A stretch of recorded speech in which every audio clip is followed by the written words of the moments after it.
la discipline. Et oui, dans le fond, c'est la vidéo numéro 2 sur la discipline. Pourquoi? Parce que c'est un gros, comme j'ai dit dans l'autre vidéo, c'est un long vidéo qui peut prendre beaucoup de temps et on veut vous l'expliquer le mieux qu'on peut. La partie 2 de cette vidéo, c'est par rapport à la discipline camouflée. OK? Comment faire de la discipline camouflée? C'est une affaire pour vrai qui vous sauve beaucoup d'interventions quand vous le faites comme ça. Et en même temps, ça vous travaille et ça vous laisse l'imagination aller. OK? C'est quoi de la discipline camouflée? C'est de la discipline qui est préventive. OK? C'est mieux de prévenir que guérir. Exemple, si pour faire une ligne, OK, pour quand tu veux te déplacer, tu veux faire une ligne, tu dis « Go, on se met en ligne! » Non. Ils vont peut-être pas tout écouter. Mais si tu dis « Trouvez-vous un ami et par la suite, mettez-vous un en ordre de grandeur. » Donc là, ça veut dire que là, ils vont se trouver un ami avec eux, puis après ça, ils vont essayer d'être un en arrière de l'autre sans le vouloir, ou sans le savoir plutôt, et ils vont regarder les grandeurs des autres. OK, parfait. Alors maintenant, ça fait un petit jeu. Ils sont occupés à faire quelque chose du genre. OK? Si, mettons, vous avez une règle dans un jeu. Le règlement, c'est, vous jouez au ballon chasseur, puis là, vous vous dites, lance-lui pas le ballon d'en face. Il y a plus de chances de comprendre, lance-lui le ballon d'en face, tu comprends?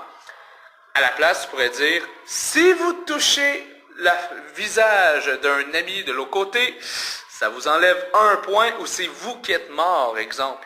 Vous mourrez à la place de l'autre parce que tu l'as lancé dans le visage. À part si le jeune fait exprès et met son visage devant toutes les balles qui arrivent devant lui, techniquement, le jeune va essayer de ne pas viser le visage, parce qu'en même temps, ça fait très mal. OK? Ou sinon, exemple, d'autres trucs de discipline camouflée pour la piscine. OK?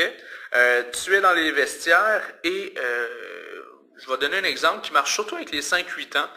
C'est ne pas dire comme « Let's go, on se change plus vite ».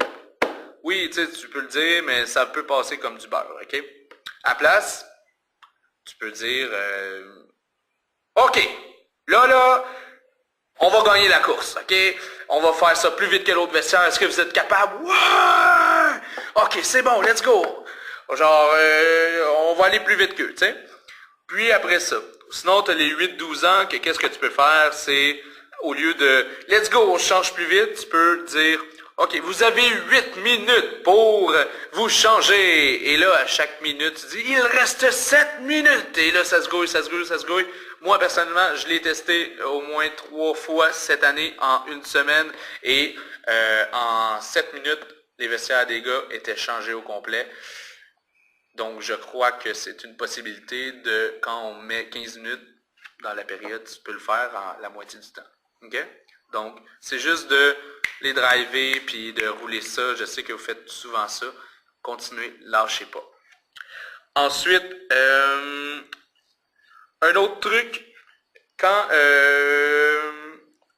vous jouez à un jeu ou racontez une histoire, dans le fond, vous pouvez raconter un jeu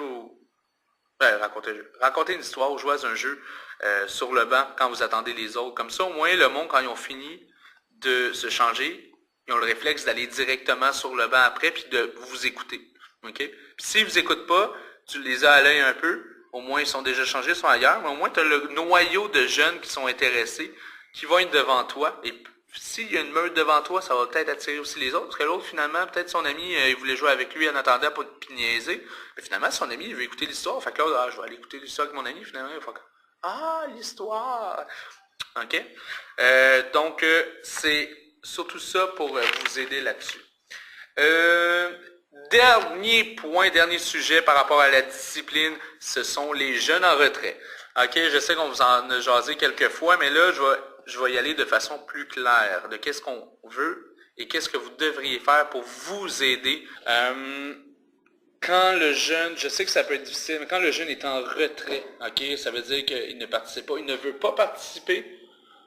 C'est sûr qu'on demande un 5 minutes, 10 minutes, je sais que vous le faites, parfait. Mais après ça, quand il ne participe pas, ce qu'il doit faire, c'est pas aller dessiner avec ses amis, c'est pas être assis à côté d'un autre ami, parce que, dans le fond, il doit pas s'amuser ou se distraire sur le côté.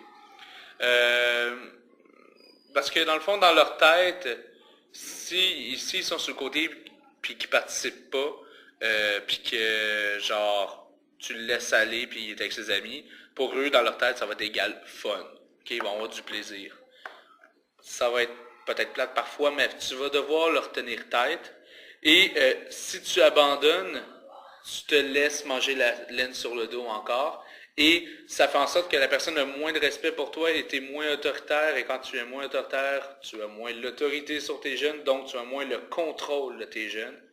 Et parfois, il faut être autoritaire et comme s'affirmer, de faire en sorte de ne pas faire peur aux jeunes, mais qu'ils comprennent que c'est toi le boss, c'est toi l'alpha du groupe. Puis, exemple, dans le fond, dans leur tête, réponds pas à la demande de l'anime, égal je fais ce que je veux, égal pas respect de l'anime. Tu sais, c'est une logique qui se fait de façon facile dans leur tête et rapide.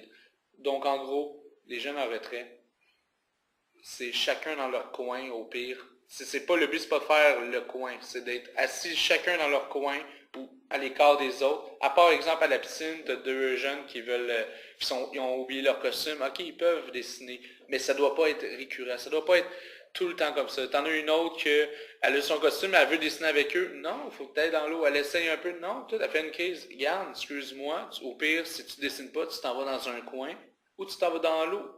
Tout simplement, pas parce que t'as... Puis dis-toi, imagine, elle n'a même pas peur de l'eau, c'est juste parce qu'elle veut s'amuser avec les autres. Faut couper cette habitude-là parce que sinon, les autres vont commencer à faire ça, puis ainsi de suite. C'est une roue qui ne finit plus de tourner dans ce temps-là.